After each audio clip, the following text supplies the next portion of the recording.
Hello hello अस्सलाम वालेकुम। क्या हाल चाल है आप सबके। उम्मीद है कि सब ठीक ठाक होंगे और अल्लाह के हिफ्ज़ अमान में होंगे।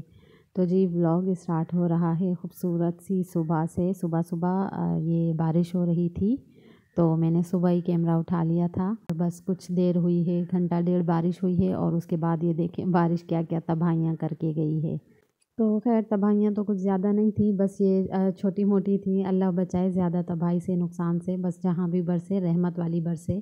तो यहाँ पे बस थोड़ा सा धनिया उगा था तो आप देख सकते हैं कि धनिया का तो अब नामो निशान ही नहीं रहा। यहाँ भी था तो बस कल से बारिश हो रही थी तो ये ख़त्म हो गया।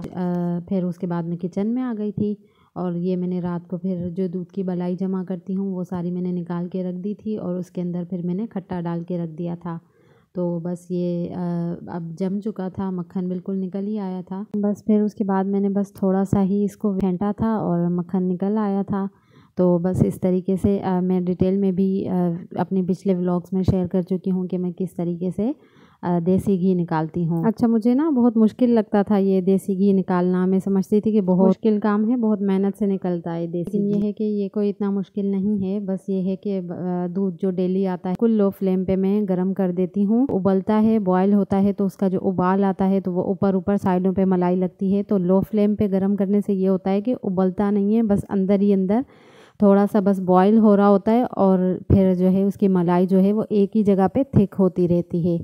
तो बस इस तरीके से दूध गर्म करके फिर उसकी मलाई जो है वो सारी निकाल के जमा करके तो बस जमा के और उसको फिर मैं फेंट के फिर निकाल लेती हूँ। अच्छा फिर जब मक्खन निकल जाता है, पीछे जो लस्सी रह जाती है इसको फिर हम लोग फेंकते नहीं हैं। इसको या तो फिर हम नमक डाल के और दूध डाल के हम लोग पी लेते हैं या तो फिर इसकी कड़ी बना देते हैं। तो अब की बार मैंने कड़ी बनाई थी, इसकी रेसिपी भी आप लोगों के साथ शेयर की है आगे चल। अच्छा जी, फिर उसके बाद ये मेरे पास खाली बोतल्स पड़ी थी, सारी कांच की हैं। ये जैम वगैरह आ जाता है या चेरीज़ वगैरह हो जाती हैं, अचार वगैरह। तो ये सारी बोतल्स पड़ी थी। फिर इनको मैंने एक पतीले में गर्म पानी लिया था, नीम गर्म पानी लिया और उसके अंदर फिर मैंने सोडा डाल के और डिश वॉश डाल के फिर मैंने इन सारी बोतल्स को उसके अंदर रख दिया था। तकरीबन घंटे डेढ़ के लिए रख दिया था और उसके बाद फिर इनके जो लेबल्स लगे थे, स्टिकर्स जो लगे थे वो सारे आसानी से रिमूव हो गए थे। फिर बस मैंने धो के इनको फिर रख दिया था सूखने के लिए कि फिर मैं यूज़ कर लूँगी, कोई मसाले वगैरह कुछ इनके अंदर मैं डाल दूँगी। अच्छी भी लगती हैं ग्लास की बोतल्स और ग्लास के जार्स वगैरह। तो दराज पे भी मैंने सर्च किए थे, बहुत ही ज़्यादा एक्सपेंसिव थे, बहुत महंगे थे। तो फिर मैंने बहुत सारे व्लॉग्स में देखा कि वो भी जो है ना इन बोतल्स को ही यूज़ कर रही थी। तो फिर मुझे आइडिया आया कि क्यों ना इन्हीं को यूज़ कर लिया जाए। तो खैर बारिश तो हो गई थी बंद, तो कोई भरोसा नहीं था कि कब हो जाए और कपड़े मेरे सारे धोने वाले पड़े थे। तो मैंने सोचा कि मैं फटाफट धो लेती हूँ कपड़े अपने। ये सारे काम निपटा के फिर मैं कपड़े धोने के लिए आ गई थी। अच्छा मैं ना हमारी ना आदत है अम्मी के घर से ही कि हम लोग ना लेडीज़ के जो कपड़े होते हैं, हमारे जो कपड़े होते हैं वो हम लोग मशीन में नहीं धोते, हम इनको हाथ से ही धोते हैं, हल्का सा बिल्कुल सरफ़ डाल के। तो इस तरीके से फिर ये होता है कि सालों गुजर जाते हैं, कपड़ों का कलर कभी ख़राब नहीं होता। और हमेशा कपड़ों को सुखाते भी हम लोग शाम में हैं या फिर छाँव में सुखाते हैं, धूप में हम कभी नहीं सुखाते।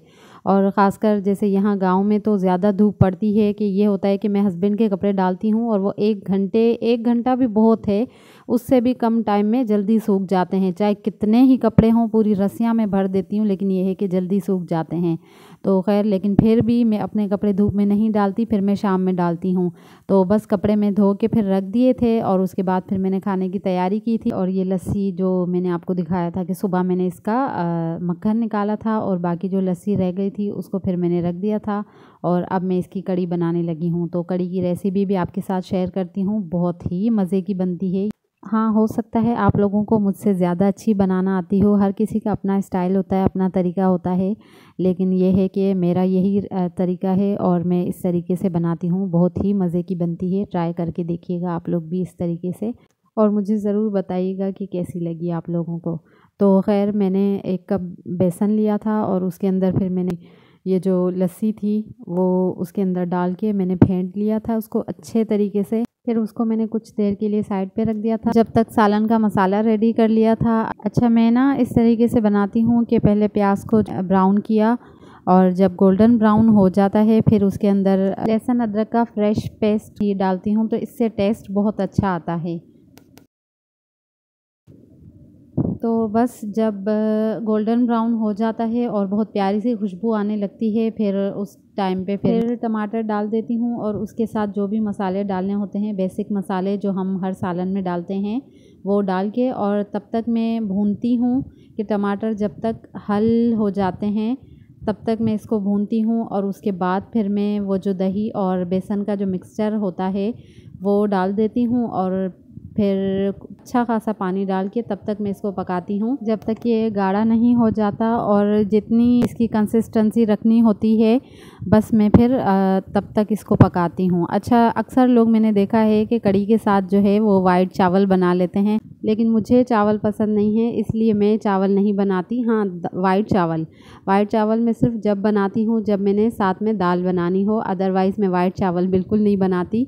हाँ, मेरे हस्बैंड को बहुत पसंद है दाल चावल और जो शोरबे वाला जो आलू गोश्त का सालन होता है उसके साथ वाइट चावल मेरे हस्बैंड को बहुत पसंद है। मेरी फैमिली में भी बहुत खाया जाता है इस तरीके से, लेकिन मुझे पसंद नहीं है इसलिए मैं कढ़ी के साथ तो बिल्कुल भी नहीं बनाऊंगी, दाल के साथ फिर मैं बना लेती हूँ। तो खैर, जब तक मेरा सालन रेडी होता है तब तक मैं फिर पकोड़े बना लेती हूँ। अच्छा, मैं ना क्या करती हूँ, जब पकोड़े बनाती हूँ तो पहले प्याज एक बॉल में डाल के, जिस मिक्सर बनाना होता है उसमें पहले प्याज डाल के और जो प्याज जुड़ा हुआ होता है उसको फिर मैं हाथों की मदद से बिल्कुल ऐसे मसल देती हूँ ताकि वो एक एक उसकी जो होती है वो अलग हो जाए।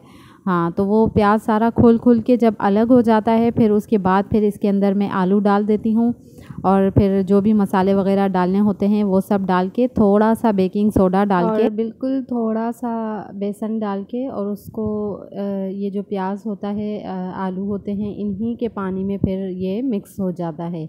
अच्छा, मुझे ना ज़्यादा बेसन वाले पकोड़े पसंद नहीं है तो इसलिए मैं थोड़ा सा डालती हूँ बेसन, और जब थोड़ा सा ही बेसन डालती हूँ तो फिर वो इसी के पानी में मिक्स हो जाता है, फिर उसको मज़ीद पानी की ज़रूरत नहीं होती। तो मैं ज़्यादा पानी जैसे डाल के पूरा मिक्सचर बनाते हैं ज़्यादा बेसन वाले पकोड़े, तो मैं वैसे पकोड़े कभी नहीं बनाती। मैं हमेशा इसी तरह खड़े खड़े जो मसाला होता है वो बिल्कुल ऐसे नज़र आ रहा होता है, जस्ट कोटिंग होती है, इस तरीके से मैं बनाती हूँ और बहुत मज़े के बनते हैं इस तरह। तो हर किसी की अपनी चॉइस होती है, हर किसी को अपने तरीके के अच्छे लगते हैं, तो बस मुझे इस तरीके के अच्छे लगते हैं तो मैं इसी तरीके से बनाती हूँ। ये देखें, आपने देखा मैंने जस्ट 3 टेबल स्पून डाला बेसन और बस अब मैं इसको इसी के साथ ही मिक्स करके फिर 10 या 15 मिनट के लिए फिर मैं इसको रेस्ट दे देती हूँ। उसके बाद फिर दोबारा मैं इसको मिक्स करके फिर फ्राई कर लेती हूँ।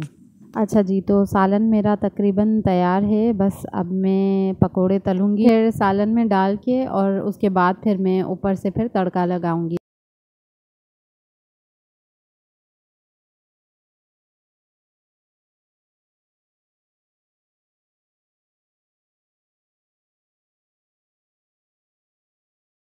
अच्छा, मैंने ना बिल्कुल थोड़ा सा ऑयल डाला था, इतना कि जिसमें मेरे पकोड़े तल जाएं और जो थोड़ा सा जो रह जाए उसको फिर मैं जब सालन में जब मैं तड़का लगाऊंगी तो उसी के अंदर तड़का लगा के वो मैं सालन में डाल दूंगी। तो बस इस तरीके से फिर मेरा घी भी ज़ाया नहीं होगा, ना बचेगा, ना मुझे डिस्कार्ड करना पड़ेगा। बस ये है कि इतना ही मैंने डाला कि वो यूज़ में आ जाए।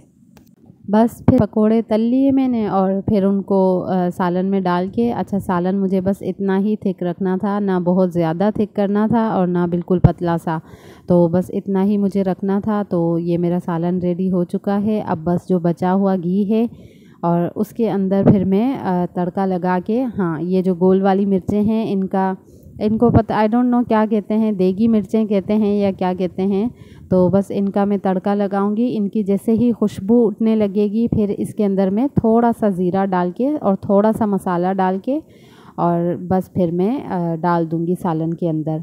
तो इस तरीके से बना के देखिएगा कभी, बहुत ही मज़े की बनती है। अच्छा, हम लोग इस तरीके से लगाते हैं तड़का। ये जो तड़के वाला बर्तन होता है वो हम फिर सालन के बर्तन के ऊपर पूरा उलट के और उसको वहीं पे ढक के रख देते हैं कि जो तड़के की जो खुशबू होती है, एकदम से जो खुशबू उड़ती है तो वो जो है फैले नहीं, वो सालन के अंदर ही रहे। तो इस तरह बहुत मज़े की खुशबू भी रहती है सालन में और टेस्ट भी बहुत अच्छा आता है। ज़रूर ट्राई कीजिएगा आप लोग। मेरे तरीके से। अच्छा जी, तो खैर फिर सालन मेरा रेडी हो चुका था। उसके बाद फिर मैंने ज़ोहर की नमाज़ अदा की, हम लोगों ने खाना खाया, फिर उसके बाद कुछ देर तक आराम किया था। फिर उसके बाद मैंने शाम में मेरे कपड़े सुखाने डाले थे, वही मैं आपको दिखा रही थी। तो खैर उसके बाद फिर हम लोगों ने असर की नमाज़ अदा की और उसके बाद ये हमारी मज़ेदार सी चाय। तो मेरे व्लॉग में चाय ना हो ऐसा तो हो ही नहीं सकता। तो खैर जी, इसी चाय के साथ व्लॉग का एंड करते हैं। उम्मीद है कि आपको अच्छा लगा होगा आज का व्लॉग। फिर मिलते हैं एक नए व्लॉग में, तब तक के लिए अल्लाह हाफ़िज़।